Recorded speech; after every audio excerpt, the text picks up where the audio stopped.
شروعات میں کچھ بھی نہیں تھا، پھر خدا کا کلام گونجا، زمین اور آسمان وجود میں آئے، روشنی پھوٹی، پانی الگ ہوا اور ہریالی چھا گئی۔ اس خوبصورت باغ عدن میں خدا نے آدم اور حوا کو پیدا کیا۔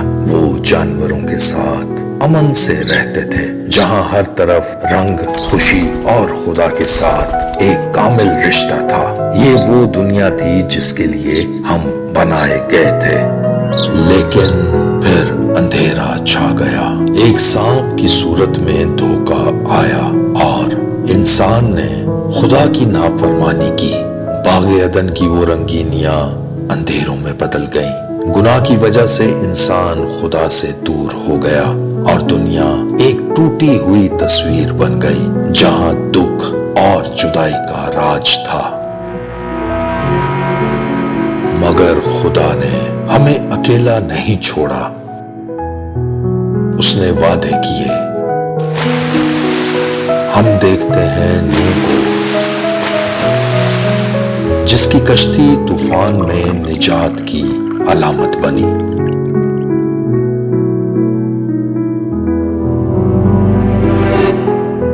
پھر ابراہیم، جسے ستاروں کی مانند بے شمار نسل کا وعدہ ملا۔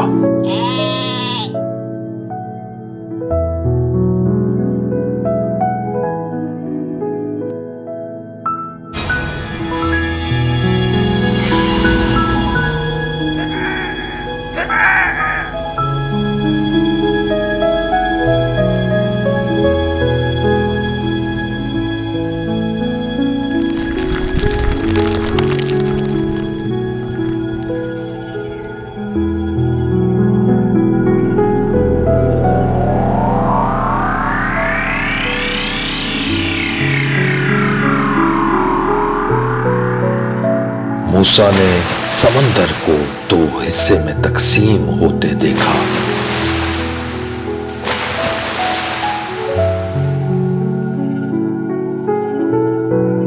اور خدا کے احکامات ملے۔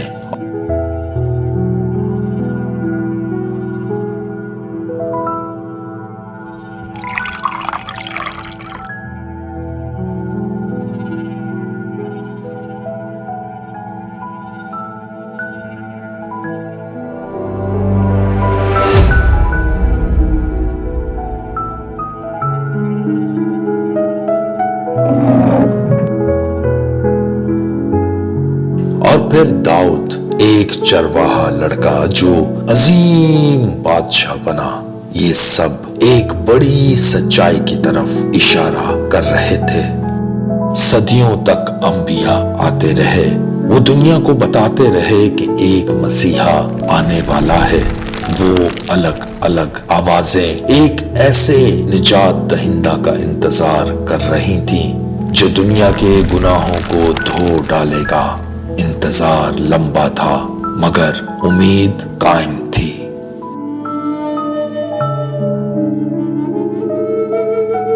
پھر وہ ستارہ چمکا۔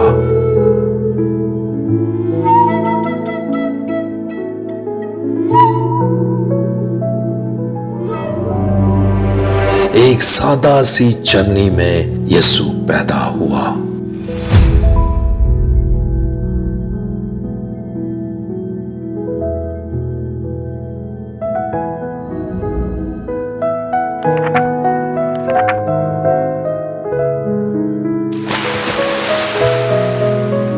اس نے بیماروں کو شفا دی، ٹوٹے ہوئے دلوں کو جوڑا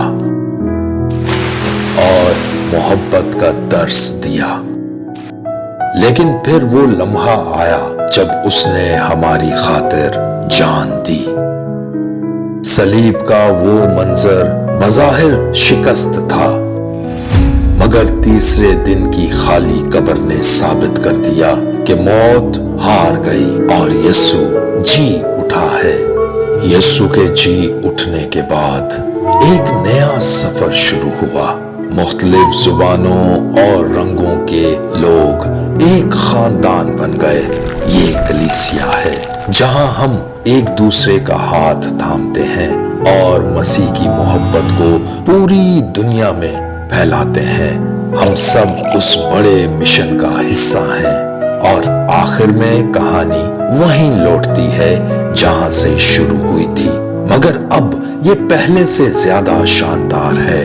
ایک نیا آسمان اور نئی زمین جہاں خدا خود اپنے لوگوں کے ساتھ رہے گا، نہ کوئی آنسو ہوگا نہ کوئی دکھ۔ یہ ہے بائبل کی کہانی، یعنی ہماری کہانی۔ آمین۔